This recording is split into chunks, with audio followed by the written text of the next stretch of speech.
Iran की Islamic revolutionary guard corps, जो कि ईरान की सबसे शक्तिशाली फोर्स इस वक्त है, उसने अमेरिकी टेक कंपनियों को निशाना बनाने की धमकी दे दी है। रेवोल्यूशनरी गार्ड कॉर्प्स ने Apple, Google, Meta, IBM, Tesla, Boeing समेत 18 कंपनियों की सूची जारी कर दी है। इन कंपनियों पर हमले 1 अप्रैल की रात 8 बजे से शुरू करने की चेतावनी रेवोल्यूशनरी गार्ड कॉर्प्स ने दी है। दरअसल इस्लामिक रेवोल्यूशनरी गार्ड कॉर्प्स द्वारा दी गई ताजा धमकियों ने यह साफ संकेत दिया कि ईरान अब पीछे हटने के मूड में बिल्कुल नहीं है, बल्कि वो लगातार आक्रामक रुख अपनाते हुए अपने विरोधियों, खास तौर पर यूनाइटेड स्टेट्स और इजराइल पर दबाव बढ़ा रहा है। हाल ही में Google, Meta, Tesla, Apple, Microsoft जैसी बड़ी अमेरिकी टेक कंपनियों को निशाना बनाने की धमकी इस बात का प्रमाण है कि यह संघर्ष अब सिर्फ सैन्य ठिकानों तक सीमित नहीं रह गया है। इस बात के संकेत ईरान ने बहुत पहले दे दिए थे। अब यह संघर्ष तकनीकी और आर्थिक मोर्चों पर भी फैल चुका है। ईरान का यह रवैया अचानक नहीं आया है। पिछले कुछ समय से पश्चिम एशिया में तनाव लगातार बढ़ रहा है। ईरान का मानना है कि अमेरिका और इजराइल मिलकर उसके खिलाफ गुप्त ऑपरेशन चला रहे हैं, जिसमें उसके वैज्ञानिकों और सैन्य अधिकारियों को निशाना बनाया गया। इन घटनाओं ने ईरान के भीतर गुस्से और प्रतिशोध की भावना को और मजबूत किया है। यही कारण है कि अब वो सीधे सीधे जवाब देने की नीति पर चल रहा है। IRGC का बयान इस पूरे घटनाक्रम में बेहद अहम है, क्योंकि यह संगठन ईरान की सैन्य रणनीति का प्रमुख स्तंभ माना जाता है। जब IRGC जैसी ताकतवर संस्था खुलकर किसी खास तारीख और समय पर हमले की चेतावनी देती है, तो इसका मतलब यह होता है कि यह सिर्फ बयानबाजी नहीं, बल्कि एक सोची समझी रणनीति का हिस्सा हो सकता है। 1 अप्रैल की रात 8 बजे का समय बताना इस बात का संकेत है कि ईरान मनोवैज्ञानिक दबाव बनाना चाहता है, ताकि कंपनियां, उनके कर्मचारी और आम लोग डर के माहौल में जी सकें। यहां सबसे महत्वपूर्ण बात यह है कि ईरान ने पहली बार इतनी बड़ी संख्या में निजी कंपनियों को सीधे निशाना बनाने की चेतावनी दी है।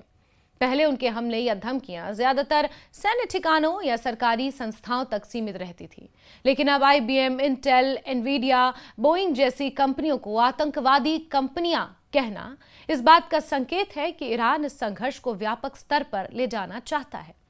ईरान का आरोप है कि ये टेक कंपनियां सिर्फ बिजनेस नहीं कर रही, बल्कि वो अमेरिकी और इजरायली एजेंसियों को ऐसी तकनीकी मदद दे रही हैं जिससे ईरानी नेताओं की लोकेशंस ट्रैक की जा सके और उन पर हमले किए जा सके। चाहे ये आरोप पूरी तरह सही हो या ना, लेकिन इससे ये साफ है कि ईरान टेक्नोलॉजी को अब युद्ध का एक अहम हथियार मान रहा है। आज के समय में डेटा, सर्विलांस और आर्टिफिशियल इंटेलिजेंस युद्ध के नए आयाम बन चुके हैं, और ईरान इसी को ध्यान में रखते हुए अपनी रणनीति में बदलाव कर रहा है। ईरान के इस आक्रामक रुख के पीछे एक और कारण है, अपनी ताकत और प्रभाव दिखाना। अंतर्राष्ट्रीय स्तर पर कई प्रतिबंधों और दबावों के बावजूद ईरान ये दिखाना चाहता है कि वो किसी से डरने वाला नहीं है। जब वो इतनी बड़ी कंपनियों को खुलेआम धमकी देता है, तो वो ये संदेश भी देता है कि उसके पास जवाब देने की क्षमता और इच्छा शक्ति दोनों है। जिसके साथ ही यह कदम एक तरह का साइकोलॉजिकल वॉरफेयर भी है। जब किसी देश की बड़ी कंपनियों को निशाना बनाया जाता है, तो उसका असर सिर्फ आर्थिक नहीं, बल्कि सामाजिक और राजनीतिक स्तर पर भी पड़ता है। कर्मचारी डरते हैं, निवेशक घबराते हैं, सरकार पर दबाव बढ़ता है और वो स्थिति को संभालने के लिए कवायद शुरू कर देते हैं। ईरान शायद यही चाहता है कि अमेरिका के भीतर अस्थिरता और चिंता का माहौल बन सके। हालांकि इस तरह की धमकियों से वैश्विक स्तर पर चिंता बढ़ गई है। अगर सच में किसी प्रकार का साइबर अटैक या फिजिकल हमला होता है, तो इसका असर पूरी दुनिया की अर्थव्यवस्था पर पड़ सकता है। आज की दुनिया में टेक कंपनियां सिर्फ एक देश तक सीमित नहीं है, उनका नेटवर्क ग्लोबल है। ऐसे में किसी एक कंपनी पर हमला भी कई देशों को प्रभावित कर सकता है। यह भी ध्यान देने वाली बात है कि ईरान ने आम लोगों और कर्मचारियों को भी चेतावनी दी है कि वो इन कंपनियों के दफ्तरों से दूर रहें। यह बयान काफी गंभीर है, क्योंकि इससे संकेत मिलता है कि ईरान सिर्फ प्रतीकात्मक कार्रवाई नहीं कर रहा, बल्कि वास्तविक नुकसान पहुंचाने की सोच भी रहा है।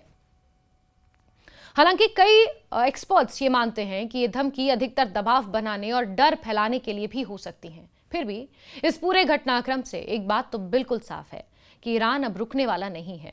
वो लगातार अपनी रणनीति को विस्तार दे रहा है और हर स्तर पर जवाब देने की कोशिश में डटा हुआ है, चाहे वो सैन्य कार्रवाई हो, साइबर हमले हो या फिर वैश्विक कंपनियों को निशाना बनाना।